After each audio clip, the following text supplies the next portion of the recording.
Sorry, I guess it's gonna be a part 3. I've nearly run out of memory on my iPad. I need to delete stuff.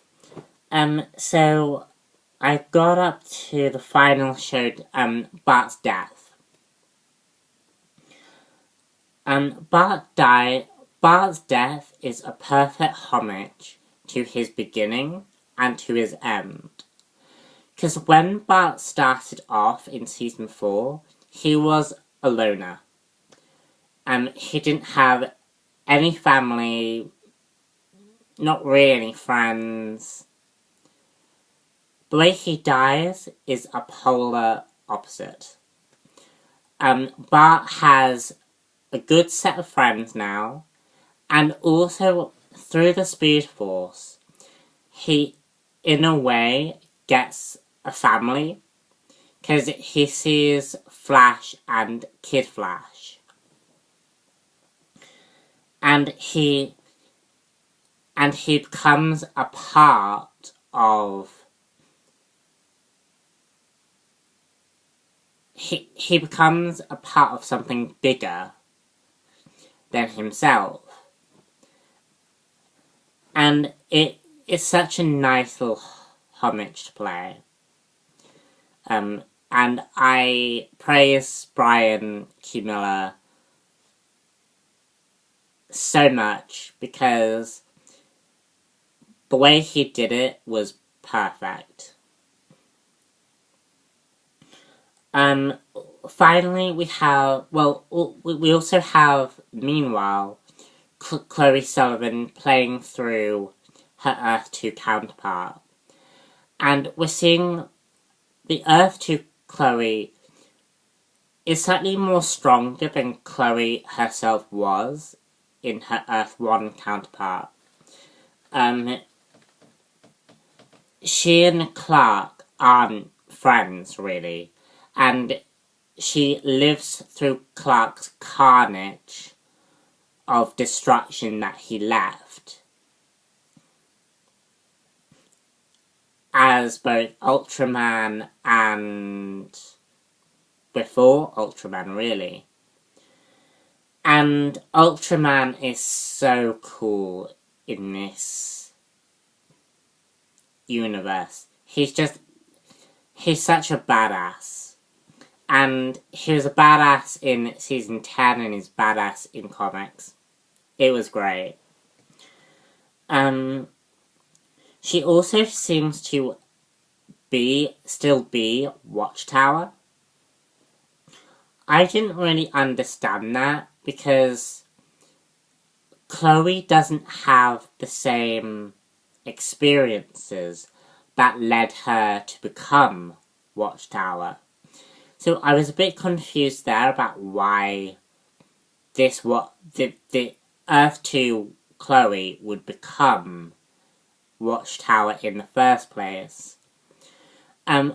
Also, she has an affair with Oliver Queen, who is currently dating Chloe's cousin, Lois Lane. Which makes it clear that Earth 2 is sort of dividing the in-between bits that we didn't see in Season 10. And we also see Chloe have to snipe Oliver, but fail to do so, because Oliver was revealing who Ultraman was. And Ultraman breaks Oliver's neck. Yeah. And then finally, we have the conclusion of Tess Mercer. Tess is officially a hero. Clark and Lois finally save Tess from Lex's mind and upload her into Watchtower. And Tess is now the official Watchtower of the series. Because with the experiences that Chloe has felt, Chloe and Oliver decide to take a break or time off of being superheroes because they want to protect their baby. And Clark is very understanding about that. All in all, this Haunted gave us a perfect Flash story. And I absolutely love this series. Brian Q. Miller is doing an excellent job at giving us a perfect story and giving us a perfect set of eyes about the differences between Superman and other DC superheroes that Smallville the TV series didn't really do. And all 4 issues of Haunted gave us a good Flash mythos. You know, we get references to Jay Garrick, Flash, Kid Flash, the Speed Treadmill, the Speed Force. We get a good glimpse into the Impulse and Flash's mythology. We even get a supervillain of Flash's, Mala and Brain. And I think we are going to see Flash or Kid Flash in the future. Because he definitely leaves off that it's a possibility that those 2 characters will appear in this universe at some stage.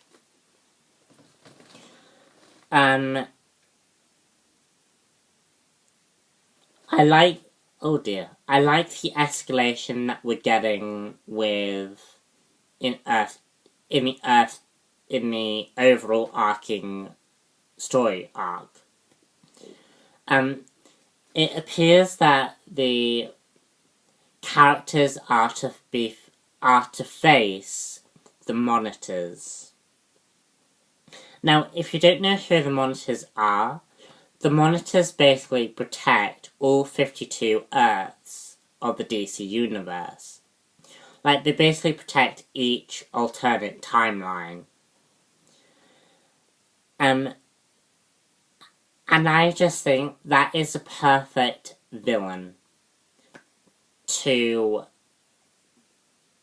go further than Darkseid. And it does leave the possibility that Smallville could go anywhere at this point. We may get the Crime Syndicate versus Smallville, versus Smallville's Justice League at some stage. And I think that's cool. And who knows? We may get Superboy Prime at some stage. Hint, hint. Wink, wink. Nudge, nudge. You get my drift. And finally, I just want to talk about Tess. Tess in season 8 was essentially a knockoff character of Lex Luthor. And we now see Tess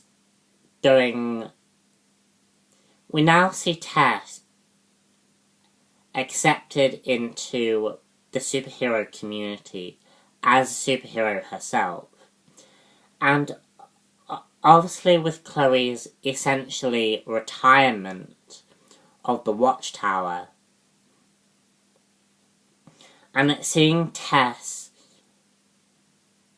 take on that role fully is I think, just a great way to sort of say, Tess, you are a superhero, and we are going to give you immortal life so you can spend the rest of your life protecting other superheroes of Superman's generation. And I'll be looking forward to seeing what she does with the Justice League. And I'll be looking forward... And to be honest, I'm just looking forward to Argo, where Superman teams up with Booster Gold. And I'm just looking forward to the story arc that comes afterwards, because we see Wonder Woman. And please God, don't make Wonder Woman and Superman be together. These two characters should not be together. Lois and Clark together, like a little romantic couple. Yeah, I should do a review. I should do a discussion video on that. Anyway, thank you very much for listening to me and letting me ramble. Please subscribe if you haven't done already. And yeah, I shall try and keep the videos going. See you in the next one. Bye.